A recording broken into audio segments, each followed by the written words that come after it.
தேவநாமம் மகிமைப்படுவதாக. தேவநாமத்திற்கு மகிமை உண்டாவதாக. பரிந்து பேசுகிற இயேசுப்பா ஸ்தோத்திரம்.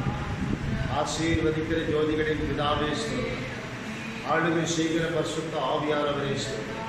படைத்த தேவாதி தேவனை உம்மை நாங்கள் ஸ்தோத்தரிக்கிறோம், துதிக்கிறோம், வாழ்த்துகிறோம், வணங்குகிறோம், கனப்படுத்துகிறோம். ஆண்டவரே மற்றுமாய் எங்களை நடத்தி கொண்டு வருகிற எங்கள் தேவாதி தேவனை, எங்கள் ஆண்டவர் இயேசுவே இம்மானுவேலரே, இனிமேல நீங்கள் நடத்த போகிற பெருதான கிருபைக்காக நன்றி ஆண்டவரே. அப்பா இயேசுவே உடைய நாமத்தினாலே வருகிறோம். ஒவ்வொரு வாரமும் ஞாயிற்றுக்கிழமை ஆராதனை கர்த்தர் எங்களுக்கு ஆசீர்வாதத்தை தந்து கொண்டிருக்கிறேன். இதே போல இந்த ஞாயிற்றுக்கிழமை ஆராதனையும் ஆண்டவரே நீர் ஆசீர்வதித்து தரும்படியாக இயேசுவின் மேலான நாமத்தினாலே இந்த ஆராதனையும் ஒவ்வொரு பகுதியும் கரத்திலே கொடுக்கிறோம். பாடல்கள், சங்கீத பகுதி, ஆராதனை, செய்தி, ஆசீர்வாத ஜபத்தை எங்களுக்கு ஆசீர்வதித்தாங்கப்பா. அப்பா இந்த மாதத்தின் கடைசி ஞாயிற்றுக்கிழமை ஆராதனைப்பா இந்த நாமத்தை மகிமைப்படுத்திக் கொள்ளும். இந்த சித்தம் இந்த ஆராதனை செய்யப்பட வேண்டும். நாங்கள் ஒன்றுமே இல்லை ஆனோம்.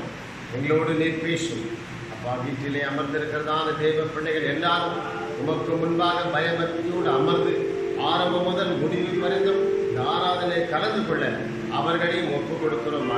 ஒவ்வொரு பகுதி எங்களுக்கு ஆசீர்வதித்தார். எல்லா தடைகள் விலகட்டும். பிசாசின் நாள்கள் இந்த ஆராதனைக்கு தடை செய்யாதபடி, எங்கள் மனதை மாற்றாதபடி, சிந்தைகளை மாற்றாதபடி இயேசுவின் நாமத்தினால் அப்பனை போ என்று கடிதப்படப்பட்டு நாம மற்றும் மகிமைப்படுவதாக எல்லாரும் தாழ்த்துகிறோம். உண்மை மட்டும் உயர்த்துகிறோம். ஆரம்பம் முதல் முடிவு வருது நீங்கள் பொறுப்பேற்றுக் கொள்ளுங்கப்பா. ஒவ்வொரு பகுதிகளுக்கு அதை ஆசிரியத்தாங்க. துதிக்கான மகிமை நமக்கே செலுத்துகிறோம். இந்த ஆராதனைக்காக பாஸ்டமா ஜெபிக்கும்படிக்கு ஸ்தோத்திரம் ஸ்தோத்திரம். ஹல்லேலூயா ஸ்தோத்திரம் ஐயா. ஆண்டவரே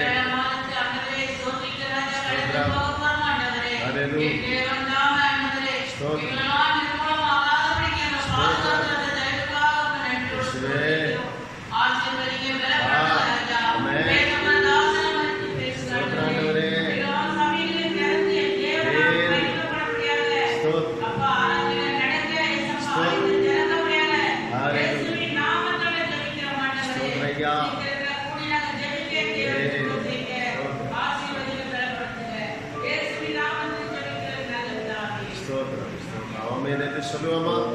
வீட்டிலே அமர்ந்திருக்கிற எல்லா தேவ பிள்ளைகள் தேவனுக்கு முன்பாக அமர்ந்து அந்த வார்த்தையை கேட்கும்படியாக, பாடலை பாடும்படியாக, மாறாதை கலந்து கொள்ளும்படியாக அப்போஸ்தலர் புதிய ஏற்பாட்டு சபை மக்கள், சபை விசுவாசிகளுக்காக பாஸ்டர் பேசி தேவநாம மகிமைப்படட்டும்.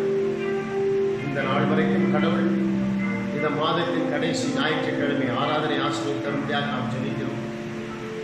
வார்த்தைகளை கேட்க போகிறோம். இதுவரையிலும் கர்த்தர் உங்களை நல்லபடியாய், சந்தோஷமாய், சமாதானமாய் நடத்தி கொண்டு வருகிறார் என்று நான் விசுவாசிக்கிறேன். இது நாம மகிமைப்படுவதாக தொடர்ந்து நீங்கள் பாதத்தில் அமர்ந்து பாடலை பாடி வார்த்தையை கேட்டு கடைசியில் சுபத்திலே கலந்து கொள்ளும்படியாக உங்களை அன்போடு கேட்கிறோம். நாம் எல்லாரும் சேர்ந்து ஒரு பாடலை பாடப்போகிறோம். நான் பாடுகிறேன், நீங்கள் என்னோடு சேர்ந்து பாடுங்கள் என்று திருப்பாதம் நம்பி வந்தேன், கிருபை நிறை இயேசுவே, தமதன்பை கண்டடைந்தே தேவ சமூகத்திலே, தமதன்பை கண்டடைந்தே தேவ சமூகத்திலே, இளைப்பாறுதல் தரும் தேவா, களைத்தோரை தேடிடுமே. எல்லாரும் சேர்ந்து பாடுவோம். தேவநாமத்தை மகிமைப்படுத்துவோம். உற்சாகமாய் பாடலை உணர்ந்து விடும். சிலுவை நிழல் என்ன தஞ்சம்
என்னை கைவிடாதிரும் நாதா.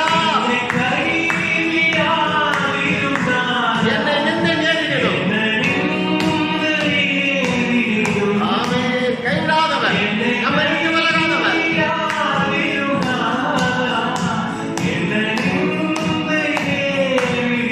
உமக்காக யாவும் சகிக்கும். உமது மேல நீந்துமே.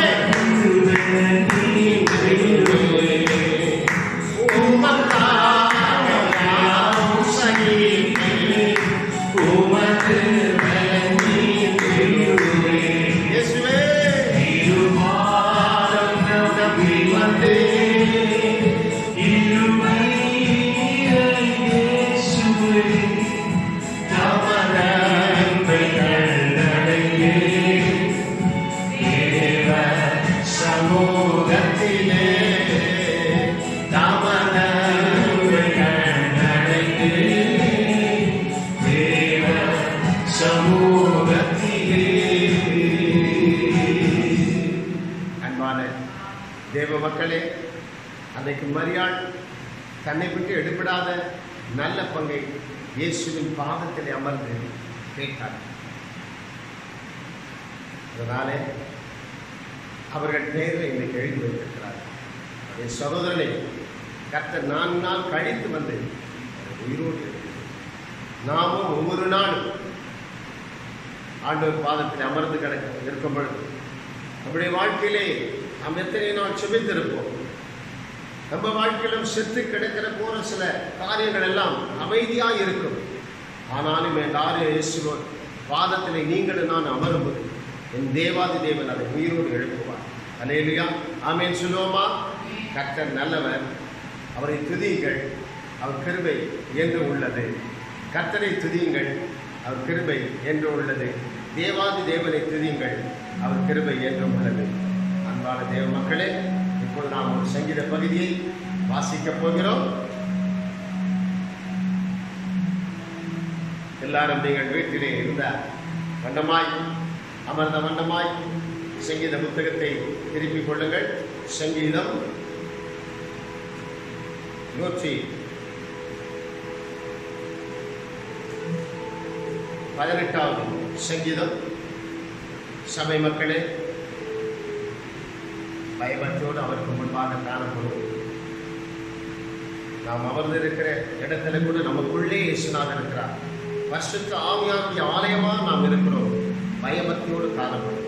வேதத்தை திருப்பிக் கொள்ளுங்கள். என்னோடு கூட சேர்ந்து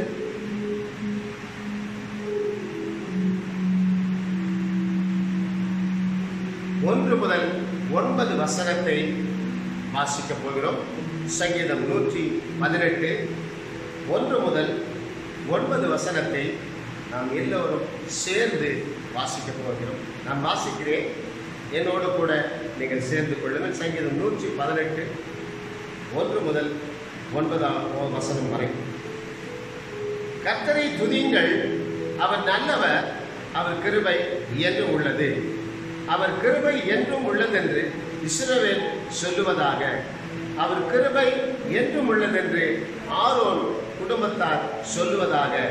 அவர் கிருபை என்றும் உள்ளதென்று கர்த்தருக்கு பயப்படுகிறவர்கள் சொல்வார்களாக. நெருக்கத்திலிருந்து கர்த்தரை நோக்கி கூப்பிட்டேன், கர்த்தர் என்னை கேட்டருளி விசாலத்திலே வைத்தார். கர்த்தரின் பட்சத்தில் இருக்கிறார், நான் பயப்படேன். மனுஷன் எனக்கு என்ன செய்வான்?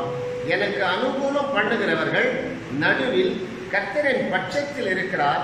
என் சத்துருக்களின் சரி கட்டுதலை காண்பேன். மனுஷனை நம்புவதை பார்க்கிலும் கர்த்தர் பேரில் பற்றுதலாக இருப்பதே நலம். பிரபுக்களை நம்புவதை பார்க்கிலும் கர்த்தர் பேரில் பற்றுதலாக இருப்பதே நலம். இது சங்கீத பகுதிக்காக நாம் எல்லாரும் கரங்களை உயர்த்தி கர்த்தரை ஸ்தோத்திரம் பண்ணுவோம். சோத்ராம் சோத்ராம் சோத்ராம். முதல் வசனம் சொல்லுகிறது, சங்கீதம் 118 1ஆம் வசனம், கர்த்தரை துதியுங்கள், அவர் நல்லவர், அவர் கிருபை என்றும் உள்ளது. ஏன் கர்த்தரை துதிக்க வேண்டுமா? அவர் நல்லவராம், அவருடைய கிருபை என்றும் உள்ளது. இந்த கிருபை என்பது நம்ம தகுதி இல்லாதவர்களுக்கு ஆண்டவர் நம்மை நேசிக்கிறார், உதவி செய்கிறார், ஒத்தாசை அனுப்புகிறார், சகாயம் செய்கிறார். நாம் ஒவ்வொரு நேரங்களிலும் வீழ்ந்து விடுகிறோம், சில நேரங்களிலே தவறி விடுகிறோம்.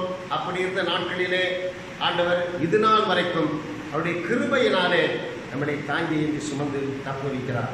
கிருபை என்பது நம்ம தகுதி இல்லைனாலும் கடவுள் நம்மளை தூக்கி நிறுத்துகிறார், விட்டு விடவில்லை, தள்ளி விடவில்லை. அதுதான் கிருபை.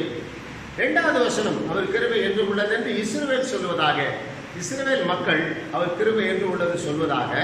3வது வசனம், அவர் கிருபை என்று உள்ளது என்று ஆரோன் குடும்பத்தார் சொல்வார்களாக, ஆரோன் குடும்பத்தார் சொல்வார்களாக. மோசையோடு கூட ஆரோன் இருந்தார், ஆரோனின் கோல் தான் துடித்தது என்று வேதம் சொல்கிறது. 4வது, அவர் கிருபை என்று உள்ளது என்று கர்த்தருக்கு பயப்படுகிறவர்கள் சொல்லுவார்களாக. இந்த 4ஆம் வசனம், நீங்களும் நானும் கர்த்தருக்கு தினந்தோறும் பயப்படுகிறோம். அதனாலே அவர் கிருபை என்று உள்ளது என்று கர்த்தருக்கு பயப்படுகிறவர்கள் சொல்லுவார்களாக. நெருக்கத்திலிருந்து கர்த்தரை நோக்கி கூப்பிட்டு கர்த்தர் என்னை கேட்டருளி விசாலத்திலே வைத்தார். நெருக்கம், தாவீதுக்கு நெருக்கம், அநேக விதத்தில் நெருக்கம். மாமனார் ஒரு விதத்திலே, அவருக்கு எதிரிகள் ஒரு விதத்திலே, இப்படியாய் பல வகையில் அவருக்கு நெருக்கம் வந்தது. அந்த நெருக்கத்திலே அவர் ஓடி ஒழிகிறார், ஓடி மறைகிறார். அப்படிப்பட்ட சூழ்நிலையிலே கர்த்தரை நோக்கி தாவீது கூப்பிடுகிறார். நெருக்கத்திலிருந்து கர்த்தரை நோக்கி கூப்பிட்டேன். நமக்கும் நெருக்கங்கள் வரும்போது நாம் கர்த்தரை நோக்கி கூப்பிட வேண்டும். கர்த்தர் என்னை கேட்டருளி விசாலத்திலே வைத்தார். கர்த்தர் என்னை கேட்டருளி விசாலத்திற்காக. தாவீது எவ்வளவோ தவறு பண்ணார், பாவம் பண்ணார். அதுதான் கிருபை. கர்த்தரை துதியுங்கள், அவர் நல்லவர், அவர் கிருபை என்று உள்ளது என்று சொல்கிறது. அவருடைய கிருபையினாலே தான் தாவீது காப்பாற்றப்பட்டார். இன்றைக்கு தாவீதின் பெயரை நாம் வாசிக்கிறோம். ஆண்டவர் அவரை மன்னித்தார், அவர் செய்த குற்றங்களை எல்லாம் மன்னித்தார். அதுதான் கிருபை. அப்போ தாவீது சொல்றாரு, நெருக்கத்தில் கூப்பிட்டப்பா, கர்த்தர் எனக்கு கேட்டது, என்னை விசாலத்திலே வைத்தார். விசாலம் என்பது சமாதானம், அமைதி, சந்தோஷம். நெருக்கம் என்றால் துன்பம், துயரம், வேதனை, துக்கம், பிரச்சனை, போராட்டங்கள். இந்தபடி நெருக்கத்திலே தாவீது சிக்கிக்கொண்டார். அந்த நேரத்திலே ஆண்டவரை நோக்கி கூப்பிடும்போது அவரை கர்த்தர் விசாலத்திலே வைத்தார். அமைதியாய் நடத்தினார், சமாதானமாய் நடத்தினார். 6ஆம் வசனம், கர்த்தரின் பட்சத்தில் இருக்கிறார், நான் பயமுடைய மனுஷன் எனக்கு என்ன செய்வான்? நம் பட்சத்திலே கர்த்தர் இருக்கிறார், நாம் அவர் பட்சத்திலே இருக்கிறோமா? தேவ மக்களே, அப்போஸ்தலர் புதிய ஏற்பாட்டின் சபை மக்களே, கவனமாக வார்த்தைகளை கேளுங்கள். நாம் இருக்கிறோமா? இன்றைக்கு 101 நாள் ஆகிறது என்று சொல்லுகிறார்கள். இந்த கொரோனா வியாதினாலே கர்த்தர் நம் பட்சத்தில் இருக்கிறார். ஆனால் இந்த நாட்களிலே நீங்கள் எல்லாரும் என்ன செய்து கொண்டிருந்தீர்கள் என்பதை தேவனுக்கு தெரியும். அதனாலே நாம் ஆண்டவர் பட்சத்தில் இருக்க வேண்டும். நாம் விலகி ஓடிவிடக்கூடாது, நாம் ஆண்டவரை நினைக்காமல் இருக்கக்கூடாது. பார்த்தீங்களா, நெருக்கத்தில் அவர் கூப்பிட்டார், உதவி செய்தார், விடுவித்தார். அப்போ நம்ம பட்சத்தில் கர்த்தர் இருக்கும்போது மனிதர்கள் நம்ம யாரும் ஒன்றும் செய்ய முடியாது. இதை மனிதர்கள் அவரை ரொம்ப துன்பப்படுத்தினார்கள். சவுல் ராஜா கூட துன்பப்படுத்தினார். ஆனாலும் அவர் பயப்படலை. அவர் பட்சத்தில் இயேசுநாதர் எழுந்தினாலே பயப்படலை. ஆண்டவர் அவரை காப்பாற்றினார். அதுக்கப்புறம் 8ஆம் வசனம் சொல்லுகிறது, மனுஷனை நம்புவதை பார்க்கிலும் கர்த்தர் பேரில் பற்றுதலாக இருப்பதே நலம். 9ஆம் வசனம் சொல்லுகிறது, பிரபுக்களை நம்புவதை பார்க்கிலும் கர்த்தர் பேரில் பற்றுதலாக இருப்பதே நலம். அன்பான தேவ மக்களே, மனுஷனை நம்பாதேன்னு சொல்றார். நாசியில் சுவாசம் உள்ள மனுஷனை நம்பாதே. பிரபுக்கள் என்றாலும் அவனும் மனிதன் தான். அவன் ஆண்டுகிற மனுஷன், அவன் பணமாக்கி உள்ள மனுஷன், பெரிய மனுஷன், அவனும் மனிதன் தான். அவனையும் நம்பாதப்பா. கர்த்தர் பேர்ல எப்போது நீ பற்றுதலா இரு. அப்படி பற்றுதலா இருந்தாதான் தாவீதை ரட்சித்தது போல, தாவீதை காப்பாற்றினது போல, தாவீதை கர்த்தர் விடுதலையாக்கினது போல நம்மையும் கர்த்தர் ஒவ்வொரு நாளும் விடுவிப்பார். இந்த கொடூரமான காலம், இந்த கொடுமையான காலம், இந்த கொள்ளை நோயினாலே மக்கள் ஒவ்வொரு தேசத்திலும் மறித்து கொண்டிருக்கிற இந்த காலத்திலே கர்த்தர் நம் பட்சத்தில் இருக்கணும். நீங்களும் நான் அவர் பட்சத்தில் இருக்கணும். ஆனால் நாம் எதற்கும் பயப்படக்கூடாது. எல்லா மனிதர்களும் ஆண்டவரால் மண்ணில் செய்யப்பட்டு அதன் மூலமாக வழியறிவாக வந்தவன் இன்னைக்கு மனுஷன் எவ்வளவு பெருமை பாராட்டுகிறான். அதனால மனுஷனை நம்பாத. பிரபுக்கள் என்றால் அவனும் மனிதன் தான், அவனை நம்பாதப்பா. கர்த்தரை நீ பற்றி கொள்ளுப்பா, அவரை பிடித்து கொள்ளுப்பா. உன் துன்பம், துயரம், வேதனை வரும்போதுதான் அவர் உன்னை காப்பாற்றுவார். அவர் மேல பற்றுதலா இருக்கணும், அவர் மேல நம்பிக்கையா இருக்கணும், அவர் மேல விசுவாசமா இருக்கணும். ஏன் தெரியுமா? அவர் நல்லவர், கர்த்தர் நல்லவர். கர்த்தரை துதியுங்கள், அவர் நல்லவர், அவர் கிருபை என்று உள்ளது.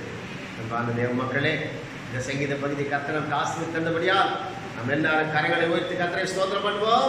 ஸ்தோத்திரம் ஸ்தோத்திரம் ஸ்தோத்திரம். அப்படியே அமர்ந்த இடத்திலே நீங்கள் கண்களை மூடி ஆண்டவர் இயேசுவை நாம் ஆராதிக்கப் போகிறோம், அவரை துதிக்கப் போகிறோம், அவரை வாழ்த்தப் போகிறோம், அவரை மகிமைப்படுத்த போகிறோம். இந்த மாசத்தின் கடைசி ஞாயிற்றுக்கிழமை ஓய்வு நாளிலே நாம் வந்திருக்கிறோம். அதன் பிறகு 1ஆம் தேதி காலை ஆராதனை இருக்கிறது. அதற்கு முன்பாக நம்முடைய சபையினுடைய ஆண்டு விழா, அந்த ஆராதனை இருக்கிறது. 9 ஆண்டுகள் நிறைவு பெற்று 10ஆம் ஆண்டு ஆரம்பிக்கப் போகிறது. ஆண்டு விழாவின் நிறைவும் ஆரம்பமும் அந்த ஆராதனையும் நீங்களும் கேட்க வேண்டும். அதற்காக கர்த்தர் நமக்கு அந்த வார்த்தைகள் எல்லாம், அந்த காரியங்கள் எல்லாம் நமக்கு வாய்க்க பண்ணும்படியாக நீங்கள் இந்த ஆண்டு விழா ஆராதனைக்காக ஜெபிக்கும்படியும், நாம் இங்கே சேர்ந்து ஜெபிக்கவில்லை என்றாலும் வீட்டிலே இருந்து அந்த ஆண்டு விழா ஆராதனை நாம் ஜெபத்திலே கலந்து கொள்ள கர்த்தர் நமக்கு உதவி செய்வார். ஆண்டு விழாவை ஆசீர்வதிக்கும்படியாக நீங்களும் ஜெபிக்கிறோம். அப்படியே கண்களை மூடும்.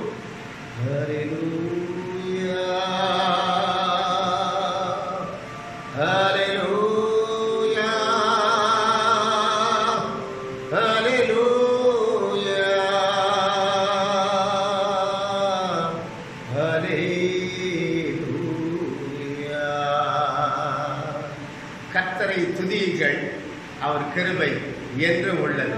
தேவாதி தேவனை துதியுங்கள், அவர் கிருபை என்று உள்ளது. கர்த்தருக்கு பயந்தவர்களே அவரை துதியுங்கள், அவர் கிருபை என்று உள்ளது. ஓ தேவாதி தேவன், கர்த்தாதி கர்த்தா, மாம்ச தேகமுள்ள யாவருக்கும் ஆகாரம் கொடுக்கிறவரை துதியுங்கள், அவர் கிருபை என்று உள்ளது. சத்துருவின் பிடியிலிருந்து நம்மை ரட்சித்தவரை துதியுங்கள், அவர் கிருபை என்று உள்ளது. நம்முடைய தாழ்வில் நம்மை நினைக்கிறவரை துதியுங்கள், அவர் கிருபை என்று உள்ளது. பரலோக தேவனை துதியுங்கள், அவர் கிருபை என்று உள்ளது. அல்லேலூயா. நன்றி நன்றி நன்றி. அல்லேலூயா. கிருபையே கிருபையே மாறாத தேவ கிருபையே. எல்லாரும் பாடுவோமா? கிருபையே கிருபையே மாறாத தேவ கிருபையே, உங்க கிருபைதான் என்னை தாங்குகின்றது. எல்லாரும் பாடுவோம். கரங்களை தட்டி பாடுவோம். ஆண்டவரை உயர்த்துவோம், மகிமைப்படுத்துவோம், கனப்படுத்துவோம். ஆமென். S S. உங்க கிருபைதான் என்னை நடத்துகின்றது. கிருபையே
உணவு தந்தார், உடை தந்தார், காற்று தந்தார், சூரிய வெளிச்சம் தந்தார், தண்ணீர் தந்தார், சரீரத்தில் பலம் தந்தார், போகுவதும் வருவதும் பாதுகாத்தார், பரிசுத்தமாய் வாழ வைத்தார், துதிக்க வைத்தார், ஜெபிக்க வைத்தார், பாட வைத்தார், வேதம் வாசிக்க வைத்தார், வேதத்தின் ரகசியங்களை வெளிப்படுத்தினார், அபிஷேகம் அக்னியினால் நிரப்பினார். ஓ ஹalleluya, ரமா ரிவா ரமா ரமா ரமா ரீகா மாஷி தவா ரமா ரிதி ஆந்தா நரதோ.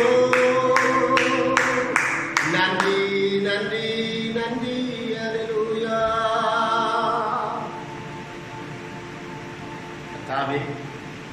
தாவீது சொல்றார், நான் எளிமையும் சிறுமையான, கர்த்தரோ என் மேல் நோக்கமாய் இருக்கிறார். கர்த்தர் எனக்கு துணையும் என்னை விடுவிக்கிறவருமாய் இருக்கிறார். தேவனே தாமதியான கண்ணை கண்ணீருக்கும் காலை இடர்களுக்கும் ஆத்மாவை மரணத்துக்கும் தப்பிவிக்கும். அதனால ஆத்மாவே உன் இளைப்பாறுதலுக்கு திரும்பு. கர்த்தர் என்னை ரட்சித்தபடியால் நான் என்ன செய்வேன்? ரட்சிப்பின் பாத்திரத்தை எடுத்துக்கொண்டு நான் அவரை தொழுது கொள்வேன். மனுஷனை நம்புவதை பார்க்கிலும் கர்த்தர் பேரில் பற்றுதலாய் இருப்பதே நலம். பிரபுக்களை நம்புவதை பார்க்கிலும் கர்த்தர் பேரில் பற்றுதலாய் இருப்பதே நலம். ஏனென்றால் கர்த்தரை துதியுங்கள், அவர் நல்லவர், அவர் கிருபை என்று உணர், அவர் நன்மை செய்கிறவராய் சுற்றித்திருந்தார். அவரை தேடுகிறவர்களுக்கு ஒரு நன்மையும் குறைவிடாது. கர்த்தர் நன்மையானதான் செய்வார். பூமி தன் பலனை கொடுக்கும். கர்த்தர் எப்போது செய்தாலும் நன்மையை தான் செய்வார். அதனால்தான் அவர் நல்லவர், அவர் வல்லவர், அவர் பரிசுத்தர், வானத்திற்கு பூமிக்கு ஆண்டவர். உலகத்தின் முடிவு பரியந்த வரையில சகல நாட்களிலும் உங்களோடு கூட இருக்கிறேன். நம்மோடு கூட இருக்கிறார் நம் தேவன். அதனால்தான் நம்ம ஒவ்வொரு நாளும் இந்த மோசமான பாவமான உலகத்துல காப்பாற்றப்படுகிறோம். அவர் பெரியவர், அவர் பரிசுத்தர், அவர் படைத்தவர், அவர் நீதியின் சூரியன். ஓ ஹல்லேலூயா. அவரை தேடினால் ஒரு நன்மை உனக்கு குறையாது. அவரிடத்தில் அன்பு கூறும்போது சகலம நன்மைக்கு ஏதுவாக நடக்கும். அவருடைய ராஜ்யத்தின் நீதியை தேடி பிறகு இவர்களெல்லாம் கூட கொடுக்கப்படும். ஓ நன்றி சொல்லுகிறப்பா, நன்றி சொல்லுகிறப்பா. ஆசரிப்பு கூடாரம் போட்டு ஆராதித்தார். அதன் பிறகு சாலமோன் ஆலயத்தை கட்டி ஆராதித்தார். தேவ மகிமை இறங்கினர். அதன் பிறகு ஆலயம் உடைக்கப்பட்ட பிறகு அங்கங்கே ஆலயங்கள், ஜெப வீடுகள் திறந்தார். வீடுகள் தோறும் அப்பம் விற்கப்பட்டது. கர்த்தரை ஆராதித்தார்கள். நாமும் ஒவ்வொரு நாளும் நம் வீடுகளிலே ஆராதிக்க வேண்டும். குடும்பமாய் அமர்ந்து ஆராதிக்க வேண்டும். நான் சமீபத்துக்கு மட்டும் தேவன் அல்ல, தூரத்திற்கும் தேவனாய் இருக்கிறார். உங்களோடு கூட தேவன் இருக்கிறார். நாம் யாரும் ஏமாற்ற முடியாது. தேசநாதரை ஏமாற்றவே முடியாது. அதனாலே நாம் எங்கே இருந்தாலும் தெய்வ பயபக்தியோடு அவருக்கு முன்பாக காணப்படும். அப்படியே கரங்களை உயர்த்துவோம்.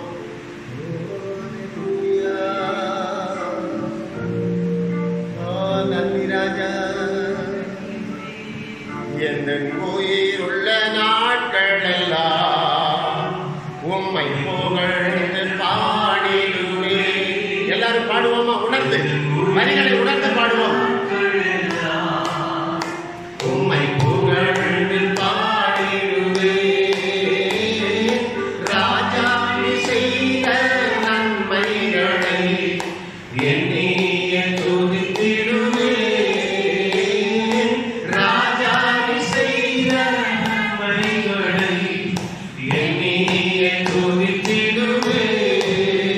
கரங்களை உயர்த்தி, எல்லாரும் கரங்களை உயர்த்தி, எல்லாருடைய கரங்களை உயர்த்த பிறகு வானத்துக்கு நேராக கரங்களை அசைத்து கர்த்தரை ஆராதிப்போம். ஆராதனை உமக்கே, ஆராதனை உமக்கே, ஆராதனை உமக்கே, ஆராதனை உமக்கே,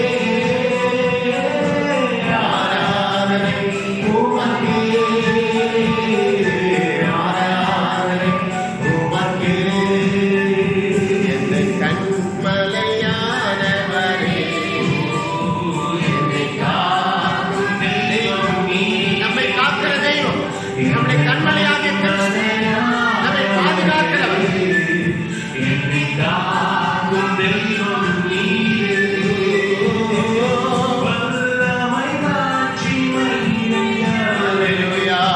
மகிமைக்கு பாத்திரரே, மகிமைக்கு பாத்திரரே, துதிக்கு பாத்திரரே. மகிமைக்கு பாத்திரரே. எல்லாரும் கரங்களை அசைத்து வானத்துக்கு நேராக, வானத்துக்கு நேராக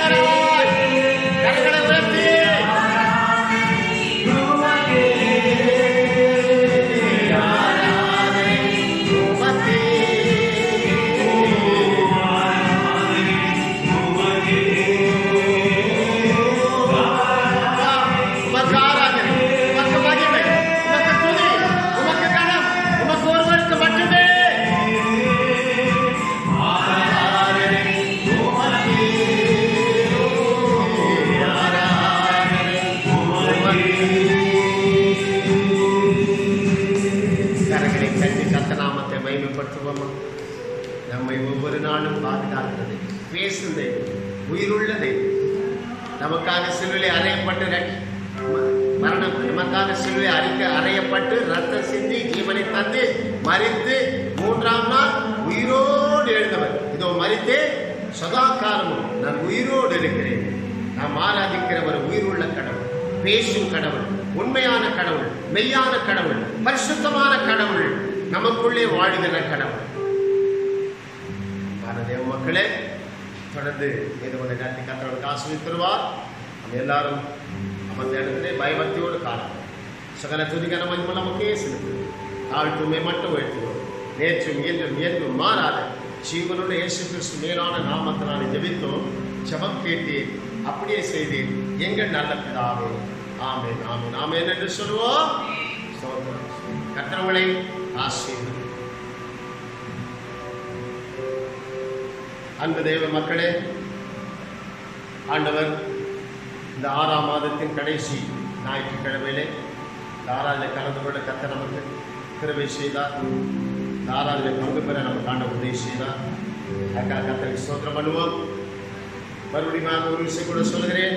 நமது ஆண்டு விழா வருகிற 30ஆம் தேதி அந்த ஆராதனை கர்த்தர் ஆசீர்வதிக்கணும். நீங்கள் அந்த ஆண்டு விழா கலந்து கொள்ளணும். அதுக்காக நீங்கள் ஜெபிங்க. அதுக்கு மறுநாள் 1ஆம் தேதி ஆராதனை இருக்கிறது. அதையும் கவனத்தில் கொண்டு நம்ம அதுக்காக ஜெபிக்கும்படி சமய மக்கள் எல்லாரும் பட்சமாய் கேட்டுக்கொள்ளுங்கள். இப்போது நாம் சில வசனங்களை தியானிக்க போகிறோம். ஆண்டவர் இயேசு நமக்கு உதவி செய்வார். பரிசுத்த ஆவியானவர் நமக்கு உதவி செய்வார். பிலிப்பியர் எழுதின நிருபம் 4ஆம் அதிகாரம், பிலிப்பியர் 4:6 நான் வாசிக்கிறேன். நீங்கள் ஒரு வேத புத்தகத்தை திருப்பிக் கொள்ளுங்கள். பிலிப்பியர் எழுதின நிருபம் 4ஆம் அதிகாரம் 6ஆம் வசனம். நீங்கள் ஒன்றுக்கும் கவலைப்படாமல் எல்லாவற்றையும் குறித்து உங்கள் விண்ணப்பங்களை ஸ்தோத்திரத்தோட கூடிய ஜெபத்தினாலும் வேண்டுதலாலும் தேவனுக்கு தெரியப்படுத்துங்கள். 7ஆம் வசனம் சொல்லுகிறது, அப்போது எல்லா புத்திக்கும் மேலான தேவ சமாதானம் உங்கள் இருதயங்களையும் உங்கள் சிந்தைகளையும் கிறிஸ்து இயேசுக்குள்ளாக காத்துக்கொள்ளும். அன்பான மக்களே, கவலை இன்றைக்கு மனுஷனை, இந்த கவலை, இந்த வேதனை, இந்த துக்கம், இந்த பயம், கொடுமை, இந்த கொடூரம் எல்லாம் மனுஷனை வேதனைப்படுத்திக் கொண்டிருக்கிறது. ஆகையினாலே அன்பான தேவ மக்கள், இந்த நாட்களிலே கடவுள் நமக்கு கொடுக்கிற வார்த்தை, நீங்கள் ஒன்றுக்கும் கவலைப்படாது. எத்தனை பிரச்சனைகள் இருந்தாலும் அதை குறித்து நீங்கள் கவலைப்படக்கூடாது. எல்லாவற்றையும் குறித்து, எதுவாக இருந்தாலும் எல்லாவற்றையும் குறித்து என்ன சொன்னார்? உங்கள் விண்ணப்பங்களை ஸ்தோத்திரத்தோடு கூடிய ஜெபத்தினாலும் வேண்டுதினாலும் எனக்கு தெரியப்படுத்துங்கள், தேவனுக்கு தெரியப்படுத்துங்கள். அப்போது எல்லா புத்திக்கும் மேலான தேவ சமாதானம் உங்கள் இருதயங்களையும் உங்கள் சிந்தைகளையும் கிறிஸ்து இயேசுக்குள் காத்துக்கொள்ளுங்கள். தேவாதி தேவனை நாம் நோக்கி விண்ணப்பம் செய்யும் போது, அவரிடத்திலே நாம் ஜெபிக்கும் பொழுது, வேண்டுதல் பண்ணும்போது, பிரார்த்தனை செய்யும் பொழுது ஆண்டவர் சொல்றார், உனக்கு எல்லா புத்திக்கும் மேலானா உலக மனுஷனுக்குள்ள அறிவு, அவனுக்குள்ள புத்தி, அவைகள் எல்லாவற்றும் மேலாக நமக்கு தேவ சமாதானத்தை கொடுப்பார். உலக அறிவு, உலக மனுஷனுடைய அறிவு, அதுதான் எல்லா புத்தி. அவன் புத்தியெல்லாம் கொஞ்ச நாளைக்கு தான். அந்த புத்தினாலே உலகத்தில் ஒரு மனுஷனுக்கும் சமாதானத்தை கொடுக்க முடியாது. ஒரு மனுஷனுக்கும் அவன் அமைதியை கொடுக்க முடியாது. சாந்தமாக இருக்க வைக்க முடியாது. இயேசுநாதர் ஒருவராக தான். அதனால்தான் அவருக்கு தெரியப்பட்டுன்னு சொன்னார். 2வது, தேவ சமாதானம் உங்கள் இருதயங்களை உங்கள் சிந்தைகளை கிறிஸ்து இயேசுக்குள் காத்துக்கொள்ளுங்கள். கிறிஸ்து இயேசுக்குள் நாம் இருக்கிறோம். அவர் கொடுக்கிற சமாதானத்தை நாம் நம்முடைய சிந்தையிலும் இருதயத்திலும் காத்துக்கொள்ள வேண்டும். இல்லைன்னா அது பறிபோயிடும். பிசாசான திருடன் வந்து திருடி போய் நாங்கள் காத்துக்கொள்ளணும்னு சொன்னார். அடுத்த வசனம் 1 பேதுரு 5:8 சொல்லுகிறது, அவர் உங்களை விசாரிக்கிறவரானபடியால் உங்கள் கவலைகள் எல்லாம் அவர் மீது வைத்து விடுங்கள். அன்பு தேவ மக்களே, இன்றைக்கு இந்த நாளிலே உலக மக்கள் எல்லாருமே, தலைவர்கள் எல்லாருமே, அதிபதிகள் எல்லாருமே கவலையோடு இருக்கிறார்கள். ஏன்? இந்த வியாதியிலிருந்து இன்றைக்கும் விடுதலை கிடைக்கல. ஒரு மருந்து மாத்திரை கண்டுபிடிக்கல. எல்லாருமே வேதனை துக்கத்தோடு இருக்காங்க. அதனால ஆண்டவர் சொன்னாரு, அவர் உங்களை விசாரிக்கிறவரானபடியால் உங்கள் கவலைகள் எல்லாம் அவர் மீது வைத்து. அன்பான தேவ மக்களே, நம்முடைய கவலையெல்லாம் இயேசுநாதர் மேல வைக்கணும். அதாவது அவர்கிட்ட கொடுத்துடணும். பாரத்தை எல்லாம் அவர்கிட்ட கொடுத்துடணும். ஒன்றுக்கு கவலைப்படக்கூடாது. எல்லாவற்றையும் அவருக்கு தெரியப்படுத்துவோம். அதனால நம்மளை விசாரிக்கிறவர் ஒருவர் இருக்கிறார், அவர்தான் இயேசுநாதர். நம்மை விசாரிக்கிற தெய்வம் இயேசுநாதர். ஆனால் அன்பான தேவ மக்களே, இயேசுநாதர் ஒருவர் தான் நம்மை விசாரிக்கிறார். இந்த உலகத்தில் விசாரிப்பாங்க, தொடர்ந்து நம்ம விசாரிக்க மாட்டாங்க, தொடர்ந்து நம்மளை விசாரிக்க மாட்டாங்க, தொடர்ந்து நமக்கு உதவி செய்ய மாட்டாங்க. ஆண்டவர் ஒருவர் தான். நம்ம இந்த பூமியில் எத்தனை வருஷம் வாழ்கிறோமோ அது வரைக்கும் நம்மை கர்த்தர் விசாரிப்பார். சங்கீதம் 55 சங்கீதம் புஸ்தகம் எடுத்துக்கொள்வோம். சங்கீதம் 55 22ஆம் வசனம் சொல்லுகிறது. சங்கீதம் 55 22 சொல்லப்படுகிறது, கர்த்தர் மேல் உன் பாரத்தை வைத்துவிடு, அவர் உன்னை ஆதரிப்பார், நீதிமானை ஒருபோதும் தள்ளாட விட மாட்டார். பார்த்தீங்களா? கர்த்தர் மேல பாரத்தை வைக்க சொல்லியிருக்கிறார். அவர் உன்னை ஆதரிப்பார், நீதிமானை தள்ளாட விட மாட்டார். எப்படிப்பட்ட தெய்வம் பார்த்தீங்களா? அப்போ இயேசுநாதரை ஏற்றுக்கொள்ளுகிறவர்கள் எல்லாம் நீதிமான்களாய் ஆண்டவர் மாற்றுகிறார்கள். நீதிமான் ஒரு நாளும் தள்ளாட விட மாட்டார். பாரத்தை அவர் மேலே வைங்க. பாரத்தை உங்கள் உள்ளத்தில் வச்சுக்காதீங்க. உங்கள் உள்ளத்தில் பாரம் இருந்தால் நம்ம வாழ்க்கையை சீரழிஞ்சு போயிடும், நம்ம வாழ்க்கையில் அமைதி காண முடியாது. அதனாலே இயேசுநாதர் சொல்கிறாரு, அவர் விசாரிக்கிறாரு, ஒன்றுக்கு கவலைப்படக்கூடாது, எல்லாவற்றையும் கொடுத்து என் மேலே கொடு, என்கிட்ட கொடுத்துட்டு சொல்லிடு, பாரத்தை என் மேலே வச்சிடுன்னு சொல்கிறாரு. அதே 27 சங்கீதம் 27 சொல்கிறாரு.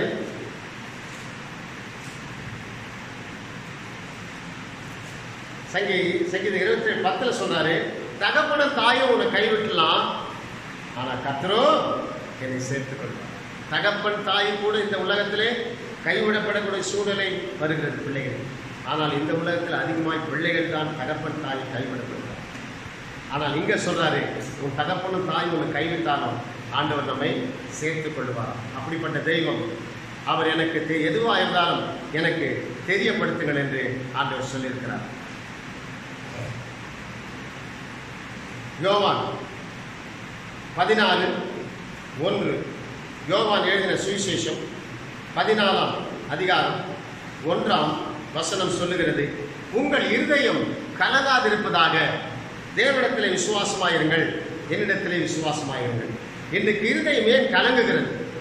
இருதயம் கலங்கு, எல்லா மனுஷனுக்குள்ள இருதயம் கலங்குகிறது. அவருடைய பணம் இருக்கலாம், பட்டம் இருக்கலாம், பதவி இருக்கலாம், அந்தஸ்து இருக்கலாம், அவர்கள் நண்பர்கள் இருக்கலாம், சொந்த பந்தங்கள் உறவினர்கள் இருக்கலாம். ஆனாலும் கவலையிலிருந்து ஒரு மனுஷனை மீட்க யாராலுமே முடியாது. பணமோ பட்டமோ பதவியோ எதுவும் மீட்க முடியாது. இயேசுநாதர் ஒருவர் தான். நல்லா சொல்றாரு, உங்கள் இருதயம் எப்போது கலங்குகிறது? நீங்கள் கவலைப்படும் போது, நீங்கள் துக்கப்படும் போது, நீங்கள் வேதனைப்படும் போது, உங்கள் உள்ளத்திலே பாரத்தை வைத்து அதையே தியானிக்கும் பொழுது, அதையே நினைச்சு நினைச்சு வரும் பொழுது உங்கள் இருதயம் கலங்குகிறது. இருதயம் கலங்கினால் மற்றதெல்லாம் எல்லாமே ஒன்றுமில்லாமல் சரீரத்தில் பிரச்சனை வரும், போராட்டம் வரும், பலவீனம் வரும். அதனால தான் தேவனிடத்தில் விசுவாசமாயிருங்கள், என்னிடத்திலே விசுவாசமாயிருங்கள் என்று ஆண்டவர் சொல்லி வச்சிருக்கிறார். அதே வசனத்திலே ஆண்டவர் சொல்றாரு, அதே அதிகாரத்திலே 27ஆம் வசனம் 14 யோவான் 14:27, சமாதானத்தை உங்களுக்கு வைத்து போகிறேன், என்னுடைய சமாதானத்தை உங்களுக்கு கொடுக்கிறேன், உலகம் கொடுக்கிற பிரகாரம் நான் உங்களுக்கு கொடுக்கிறதில்லை, உங்கள் இருதயம் கலங்காமலும் பயப்படாமலும் இருங்க. அன்பான தேவ மக்களே, ஆண்டவர் பாருங்க, ஆண்டவர் ஏன் சொல்றாருன்னா, பாரத்தை என்கிட்ட வச்சிரு, கவலை என்கிட்ட கொடுத்துரு, ஒன்றுக்கும் கவலைப்படாது, எல்லாவற்றையும் கொடுத்து என்கிட்ட ஜெபம் பண்ணு, என்னை நோக்கி பாரு அப்படின்னு ஏன் சொல்றாரு. உன்னை இந்த உலகத்தில் அப்பா அம்மா கூட விட்டுருவாங்க, நான் உன்னை சேர்த்துக் கொள்வேன், நீ நீதிமான், பயப்படாத. இந்த இடத்துல சொல்றாரு, சமாதானத்தை உங்களுக்கு வைத்து. இயேசுநாதர் வாழ்ந்த காலத்திலே எல்லாருக்கும் போதனை பண்ணி கடைசியில சமாதானத்தை வச்சுட்டு போயிருக்கிறார். பூட்டிய வீட்டுக்குள்ளே அவர் போய் நின்று உங்களுக்கு சமாதானம் என்று சொன்னார். அதே போல தினந்தோறும் நமக்கு நம்ம உள்ளத்திலே வாழ்ந்து கொண்டிருக்கிற இயேசு நமக்கு தினந்தோறும் சமாதானத்தை கொடுத்து கொண்டிருக்கிறார். அதனாலதான் தேவாதி தேவனுக்கு தெரியப்படுத்துங்கள் எதுவா இருந்தால் என்று சொல்கிறார். அப்ப சமாதானத்தை கொடுக்கிறவர் இயேசுநாதர். வைத்து விட்டு போகிறேன், என்னுடைய சமாதானத்தை உங்களுக்கு கொடுக்கிறேன். இரண்டாவது, ஏன் சமாதானத்தை உங்களுக்கு கொடுக்கிறேன்? ஏனென்றால் இயேசுநாதர் சமாதானமாய் வாழ்ந்தார், சந்தோஷமாய் வாழ்ந்தார், வியாதி இல்லாமல் வாழ்ந்தார், எல்லாவற்றையும் ஜெயித்தார். மரணத்தை, பாவத்தை, இச்சைகளை, எல்லாவற்றையும் பிசாசு எல்லாவற்றையும் ஜெயித்தார்.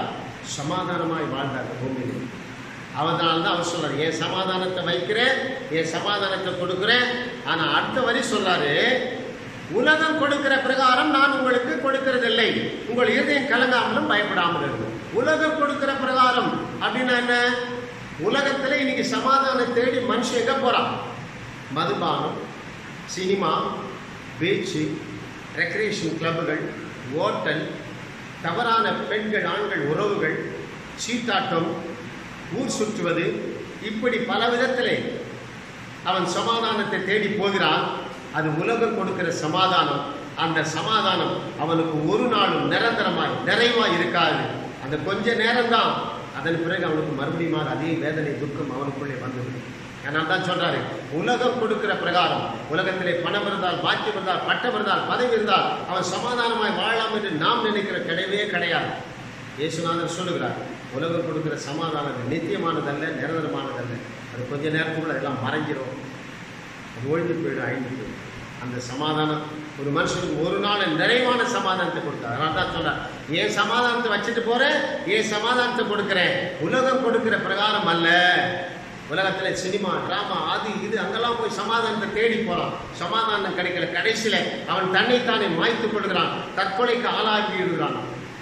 ஒரு மோசமான நிலைமையில இந்த உலகம் போய் கொண்டிருக்கிறது. இயேசுவை யாரெல்லாம் தேடுறாங்களோ அவர் சமாதானத்தை அவர் கொடுக்கிற அதை நாம் பெற்றுக்கொள்ள வேண்டும். அதனால தான் என்னை தேடி வாப்பா, என்கிட்ட கொடுப்பா, கவலைன்னா என்கிட்ட கொடு, பாரத்தை என்கிட்ட கொடு அப்படின்னு சொல்றாரு. அப்போ நாம அவருடைய சமாதானத்தையும் அவருடைய சந்தோஷத்தையும் நாம் அமைதியும் பெற்றுக்கொண்டால் நம்முடைய இருதயம் கலங்காது, பயப்படாது. மத்திய 11:28 சொல்றாரு, வருத்தப்பட்டு பாரம் சுமக்கிறவர்களே, நீங்கள் எல்லாரும் இடத்திலே வாருங்கள், நான் உங்களுக்கு இளைப்பாறுதலை தருவேன் என்று ஆண்டவர் சொல்லியிருக்கிறார். இப்படி ஜனங்க வேதனைப்படுறான், துக்கப்படுறான், பிரச்சனைப்படுறான், கவலையோடு இருக்கிறான், வேதனையோடு இருக்கிறான். வியாதி ஒரு பக்கம், மரண பயம் ஒரு பக்கம், பணம் இல்லாமல் ஒரு பக்கம், வறுமை ஒரு பக்கம், கஷ்டம் ஒரு பக்கம், பிரச்சனைகள், போராட்டம், பல விதத்தில் இன்னைக்கு உலக மக்கள் எப்படிப்பட்ட மனுஷனா இருந்தாலும் அவன் இப்படிதான் வாழ்ந்து கொண்டிருக்கிறான். ஒருவனும் நிறைவான நிம்மதியா வாழ்வதில்லை, கடவுள் கொடுக்கிற நிம்மதி சந்தோஷத்தில் வாழ்வதில்லை. அவன் சுய பலத்தை வைத்து அவன் சந்தோஷமாய் வாழ நினைக்கிறான். அது ஒரு நாள் நடக்காது. அதனால தான் ஆண்டவர் சொல்றார், வருத்தப்பட்டு பாரம் சுமக்கிறவர்களே, நீங்கள் எல்லாரும் என்கிட்ட வாங்க, நான் உங்களுக்கு இளைப்பாறுதல் தருவேன்னு சொல்றாரு. அப்போ இளைப்பாறுதல் என்றால் என்னன்னா, மனுஷன் பாரமோ, வேதனையோ, துக்கமோ, கவலையோ, கண்ணீரும் வச்சிருக்கிறான். அதையெல்லாம் அவர்கிட்ட இறக்கி வைக்க சொல்றாரு.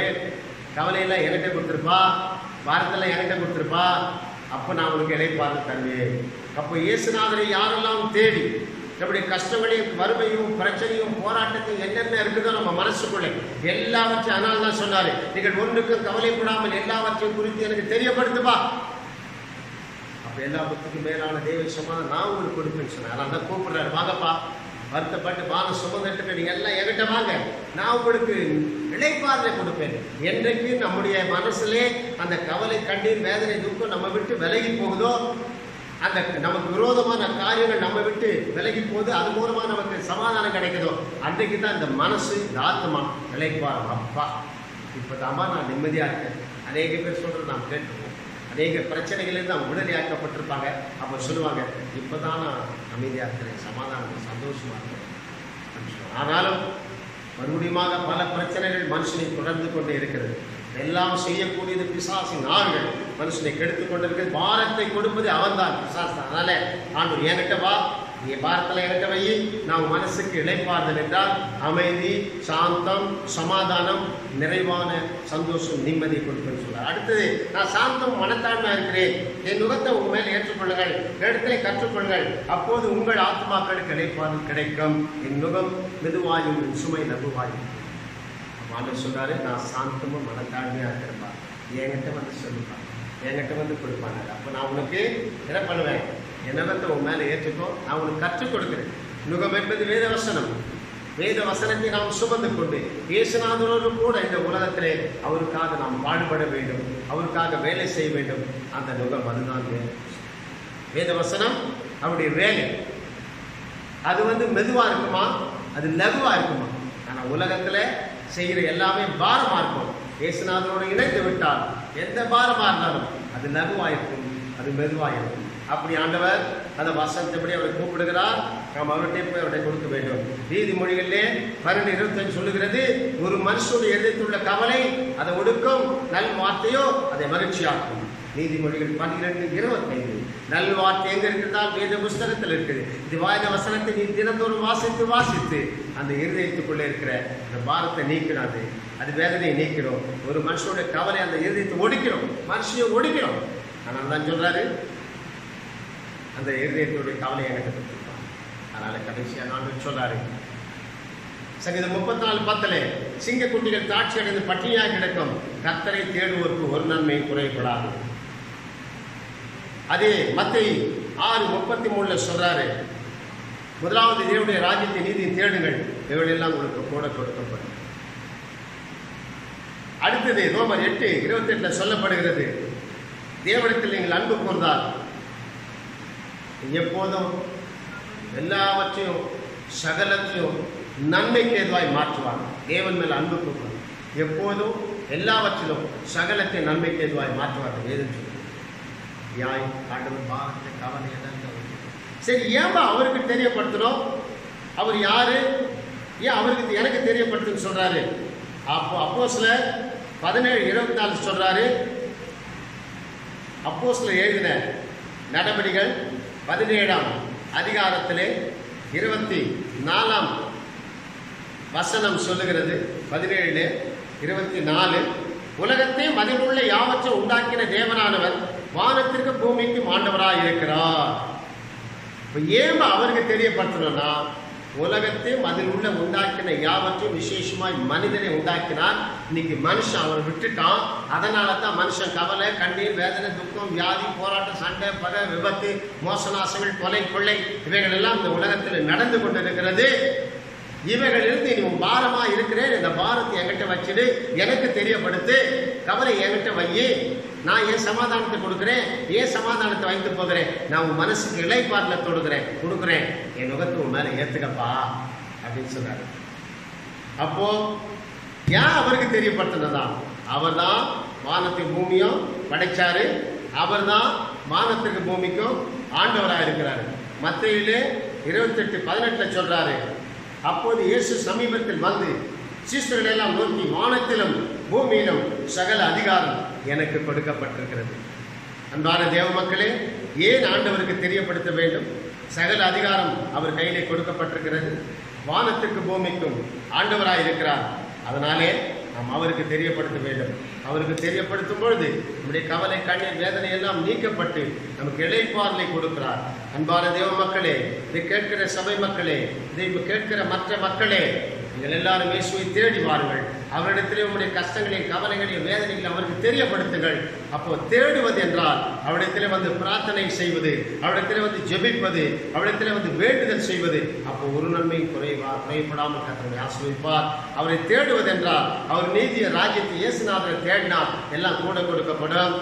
அவரிடத்தில் நீர் அன்பு செலுத்தினால் நன்மைக்கு ஏதுவாக இருக்க. இயேசுநாதர் ஒருவர் தான் ஒரே ஒரு மெய்யான கடவுள், ஒன்றான மெய்தேவன். அவரை தேடி அவர் பாகத்தும் கஷ்டம் வறுமை எல்லாத்தையும் போட்டுது. ஆனால் தான் சொன்னாரு, கவலை என்கிட்ட, பாரத்தை என்கிட்ட, ஒன்றுக்கும் கவலைப்படாது, உங்க இருதயம் கலங்கக்கூடாது, என் மேல விசுவாசம் மாறி நான் என் சமாதானத்தை கொடுக்குறேன், என் சமாதானத்தை வைத்து விட்டு போகிறேன். அவர் கொடுக்குறாருன்னா நம்ம போய் வாங்கணும், வச்சுட்டாருன்னா அதை போய் எடுக்கணும். அதுக்கெல்லாம் நம்ம தகுதி வேணும்.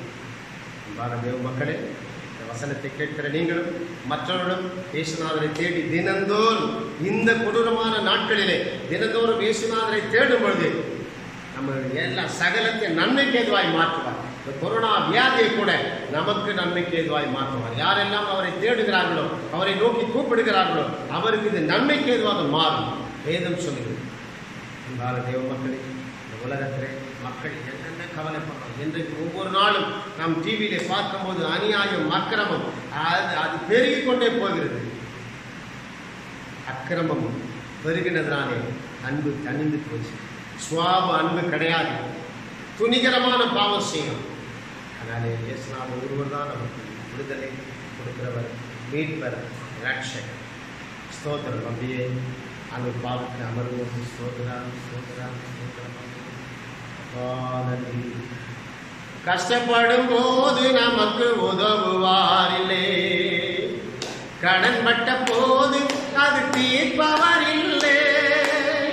இஷ்டப்பட்ட தெய்வத்தை எல்லாம் கும்பிட்டு பார்த்தாச்சு, நம்ம கஷ்டங்களை தீர்க்க அது முன்வரவில்லை. உலகத்தில் தெய்வங்கள் என்று சொல்வதெல்லாம் சும்மாங்க, இயேசு கிறிஸ்து ஒருவரே மெய்யான தெய்வங்க. ஜனங்களின் பாவங்கள் நீங்கி ரட்சிக்க வந்த ரட்சகருங்க. உனக்கு ஒருவர் இருக்கிறார், உன்னை விசாரிக்க துடிக்கிறார். உன்னையும் என்னையும் இயேசு நேசிக்கிறார். நம்மை உள்ள கைகளில் வரைந்திருக்கிறார். தேவ ஜனமே, கண்களை மூடுவோமா? இயேசுவே, உம்முடைய நாமத்தினாலே வருகிறோம். எங்கள் உள்ளத்திலே வாதிக்கப்பட்டு நாங்கள் ஜெபிக்கிறோம். ஒவ்வொரு தேசத்திலும் என்ற கொரோனா என்ற ஒரு வியாதி ஒவ்வொரு நாளும் தொற்று அதிகரித்து ஒவ்வொரு தேசத்திலும் மேலை நாடுகளில் அதிகமாய் ஜனங்கள் செத்துக் கொண்டிருக்கிறார்கள் அப்பா. ஒவ்வொரு தேசத்திலும் அதிகமாய் பரவி கொண்டிருக்கிறது அப்பா. இந்த கொரோனா வியாதியிலிருந்து ஒவ்வொரு தேசத்து மக்களையும், இந்திய தேசம், தமிழகம், சென்னை பட்டணம், அடையார் பகுதி, தாமோதரபுரத்து மக்களை என் ஆண்டவர் இயேசு ரட்சிக்கும்படியாகும், மீட்கும்படியாகும் இயேசுவே உம்முடைய கரத்தை எல்லாரும் ஒப்பு கொடுத்து ஜெபிக்கிறோம். உமக்கு தெரியப்படுத்துங்கள் என்று சொல்லுகிறேன். இப்போது இந்த வியாதிக்காக நான் தெரியப்படுத்துகிற மாட்டேன். எல்லா மக்களையும் விடுதலையாகும். அவர்கள் பாவத்தை மன்னியும், அவர்களை ரட்சியும். என் இரக்கமுள்ள தெய்வமே, அவர்கள் மேல் மனம் இறங்க மாட்டவரே. நீர் அன்புள்ள கடவுள் அல்லவா? எல்லார் மேலும் அன்பு செலுத்தி அவளை மன்னிங்கப்பா, அவரை மன்னிங்கப்பா. ஆண்டவரே, காவல்துறை, மருத்துவத்துறை, துப்புரவு பணியாளர்கள், இன்னும் வேறு சிலர்கள் யாரெல்லாம் என்னென்ன வியாதிக்காக போய் உதவி செய்கிறார்களோ எல்லாரையும் காப்பாற்றுங்கப்பா. அவர்களையும் தொற்றக்கூடாது, அவர் குடும்பத்துக்கு அந்த தொற்று போகக்கூடாது, இனிமேல் இது பரவக்கூடாது. இயேசுவின் நாமத்தினாலே இப்போது எல்லா பிசாசின் கிரியைகளும் அழிக்கப்படட்டும். பிசாசின் கிரியைகள் இயேசுவின் நாமம் நிர்மூலமாக்கப்படட்டும். அசுத்த ஆவிகள் வெளியே போகட்டும் ஒரு தேசத்தில். அப்பா, ஒவ்வொரு நாளும் ஜனங்கள் மரிக்கிறார்கள். மரித்தவர்கள் வீடுக்கு வருவதில்லை ஆண்டவர். கொடூரமான ஒரு செயல், கொள்ளை நோய் மக்களை பாதித்து மரணத்துக்குட்படுகிறது. இவளிருந்து காப்பாற்றுங்கப்பா, மன்னிங்கப்பா. நீ மன்னிக்கிற தெய்வம் அல்லவா? மன்னிங்கப்பா. எங்க தாமோதரபுரத்து மக்களை மன்னிங்க, ஒவ்வொரு தெரு மக்களையும் மன்னிங்க. இந்த தொற்று யாரையும் பரவக்கூடாது. விசேஷமாய் உலகத்தில் இருக்கிற எல்லா தேவ பிள்ளைகள், கிறிஸ்துவ பிள்ளைகள், விசுவாசிகள், தேவ ஊழியர்கள் ஒவ்வொரு குடும்பத்தையும் கரத்திலே கொடுக்கிறோம். எங்கள் சபை மக்கள் ஒவ்வொரு குடும்பத்தையும் கரத்திலே கொடுக்கிறோம். எங்களையும் ஒப்பு கொடுக்கிறோம். மகள், கணவர் குடும்பத்தை ஒப்பு கொடுக்கிறோம். எல்லாவற்றுக்கும் ஒரு பாதத்தை தாழ்த்துறோம். தேவ ஜனங்களே, தினந்தோறும் இந்த வியாதிக்காக நீங்கள் ஜெபித்தே ஆக வேண்டும். பாரத்தோடு ஜெபியுங்கள். விடுதலை ஆண்டவர் கொடுப்பார். ஆண்டவரை நோக்கி கூப்பிடுவோம். கவலையை, பாரத்தை அவர் மீது வைக்க சொல்லியிருக்கிறார். அவரை தேடினால் ஒரு நன்மை குறையப்படாது. அவரிடத்தில் அன்பு கூர்ந்தால் சகல நன்மைக்கு ஏதுவாக நடக்கும். இந்த வியாதி எல்லாருக்கும் நன்மைக்கு ஏதுவாய் நடக்கும் என்று வேதம் சொல்லுகிறது. அவரை தேடினால் ஒரு நன்மையை கூட குறையப்படாது, கூட கொடுப்பார்.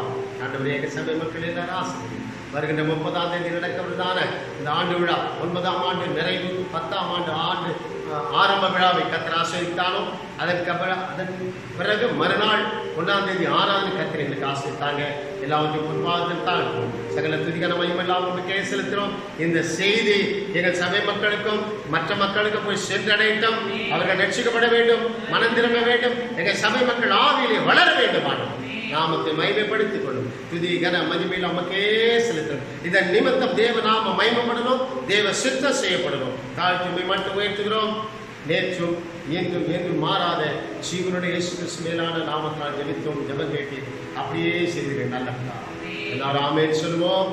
ஆமென் சேர்ந்து சொல்லுவோம். என் ஆத்மாவே கர்த்தரை ஸ்தோத்திரி, என் முழு உள்ளமே கர்த்தருடைய பரிசுத்தம் ஸ்தோத்திரி. என் ஆத்மாவே கர்த்தரை ஸ்தோத்திரி, கர்த்தர் செய்த சகலமாரும் பரவாயில்லை. ஆமென். உடைய கர்த்தராகிய இயேசு கிறிஸ்துவின் கிருபையும் பிதாவாகிய தேவனுடைய அன்பும் பரிசுத்த ஆவியானவருடைய அன்பின் ஐக்கியமும் சகல பரிசுத்தவான்களோடு விசேஷமாய் நம் அனைவரோடு கூட கர்த்தருடைய வருகை மட்டும் மாறாதிருப்பதாக. எல்லாரும் ஆமென் சொல்லுவோமா? கர்த்தர் உங்களை ஆசீர்வதிப்பார்.